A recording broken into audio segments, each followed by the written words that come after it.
Hello everyone, you're welcome to my channel once again. On today's tutorial, we'll be learning how to make yarn twist. Yes, yarn cornrow with needle.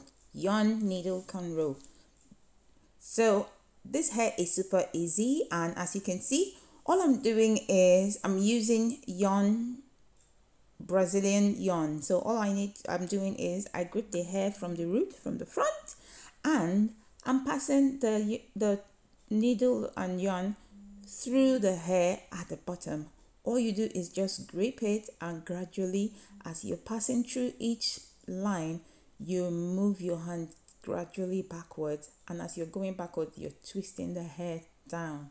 You're twisting the hair down, and this hair is super neat, super beautiful, very easy to make, and it takes, like, this hair took me like 45 minutes to get it done. So if you're like me that loves to do things very fast, this is the best hair for you. So as you can see, all I'm basically doing is just passing the needle underneath the root of the hair, and as I'm doing that, I'm gradually moving my hands backwards, my other hands backwards. So it is as super easy as that. As you can see, I'm twisting the hair down, yeah, flat twisting it down, and at the same time still holding it, gripping it, and I'm passing the needle again. So I'm going to repeat this process throughout the hair, from beginning of this to the end of this, and I'll do it all through the hair. So I'll just leave the video running, and you'll see the outcome of the hair.